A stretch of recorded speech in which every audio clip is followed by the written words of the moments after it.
we're going to do here at One Pour More that you can do with your at-home pour kit is the chain pull techniques. So you'll need a chain. You can use an old necklace too if you have one. You just want to make sure you've got something that moves well, that's not too stiff. Or you can use yarn to create these. And I'm going to show you two different techniques that you can do as chain pulls. So the first thing I want to do is cover my canvas with a very thin coat of paint, so whatever I want my background color to be. So here, let's go ahead and do the teal. And again, I want it to be thin or else this technique is going to get lost. So, and a lot of times, in order to spread my paint, I use a spackle tool. So and that way I can get the paint all the way to the edges of the canvas and make sure everything is covered without using my hands or pouring over the edge. But again, I want it to be a thin layer. If I have too much paint on, anything I do with my chain is going to get lost.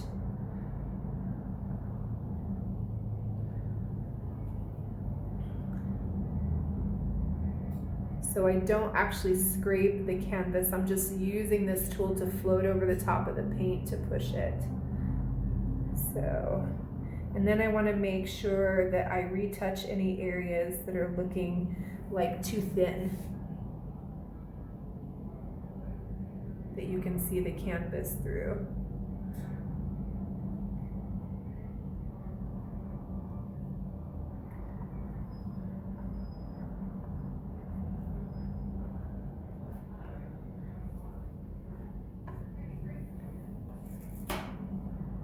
Right, and then I want to make sure I don't have too much, so I'm just going to go ahead and run some of it off.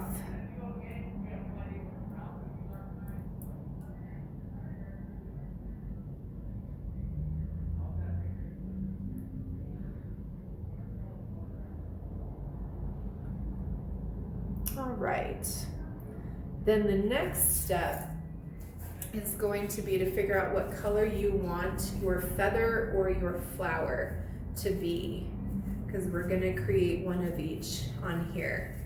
So since this is teal, the blue's not going to show up as much on its own, but it might combine with the teal and make another pretty, like, more blue-green. And so over here on my empty garbage sack over here, I'm going to lay down a little bit of blue.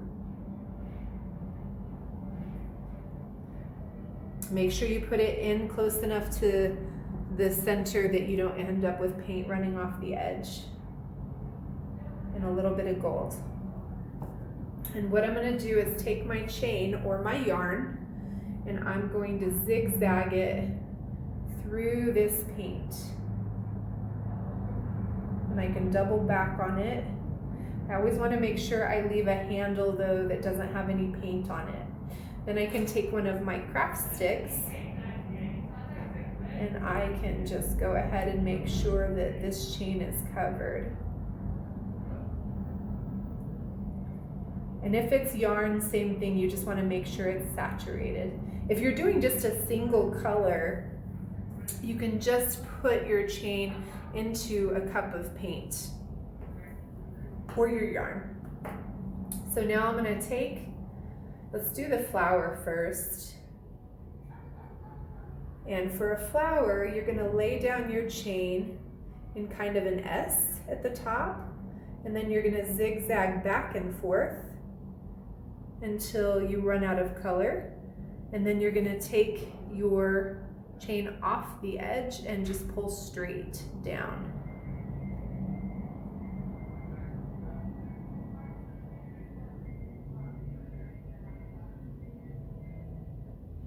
So you can see that my paint was a little bit thick on the canvas because some of my flower disappeared. So what I'm going to do, I didn't get enough of my paint off, is I'm gonna go ahead and put this back in my colors.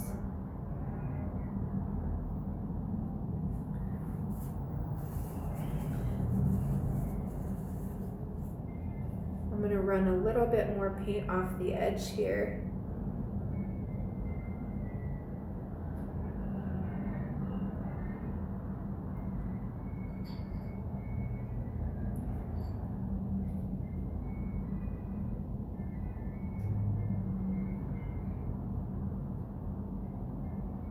I'm getting quite the puddle of paint down below. That's okay, we're gonna use it for one of our techniques. Okay, so you see I lost some of my flower there by running some of that off, and that's okay. So again, I can take my craft stick, make sure this got covered. You saw that I actually pulled the rest of the paint off of it and squeegeed it with my fingers to make sure that this blue and gold is the primary colors on here. And I'm gonna do the same thing.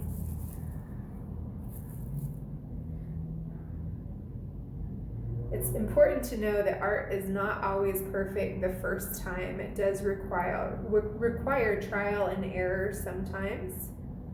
That's kind of the beautiful thing about creating art, is getting to try different things. There we go, that's so much better. This is a much better layer of paint. I'm not gonna lose nearly as much of my flower this time.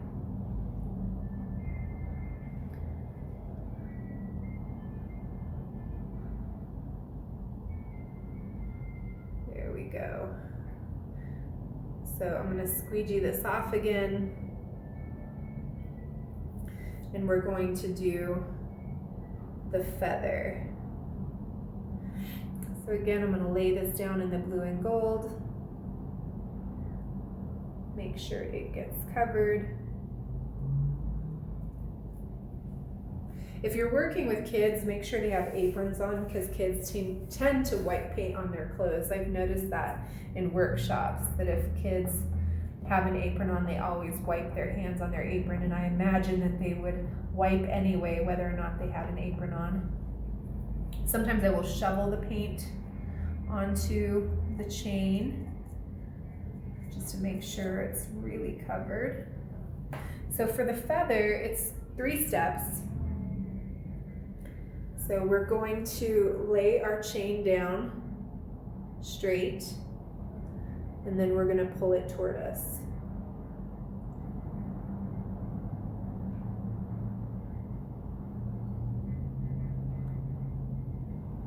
I'm going to squeegee it with my fingers, or you can do this with a paper towel if you don't want to get paint on your fingers.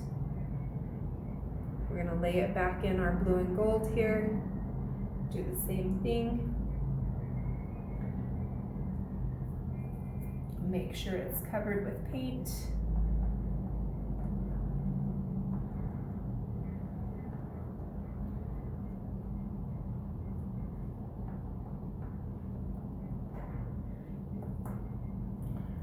Bring it back up. We're going to do exactly the same thing. We're going to lay it down from us on that same line, straight down in the center, away from us, so that we're pulling toward us. We're going to pull the other direction.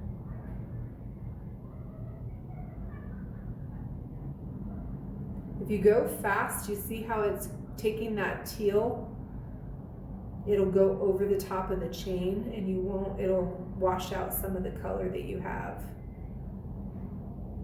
So you want to go slow.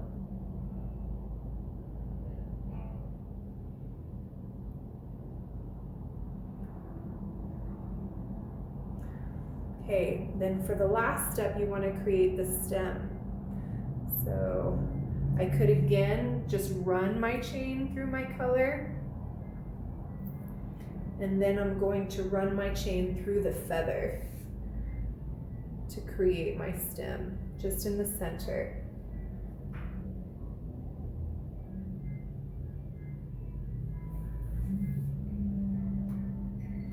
And there you go. So there are your flower pole and your feather pole. The important thing, obviously, I still lost some of my flower here, is to make sure that that bottom layer is nice and thin, or else that teal will sink back in with gravity and cover up some of your color.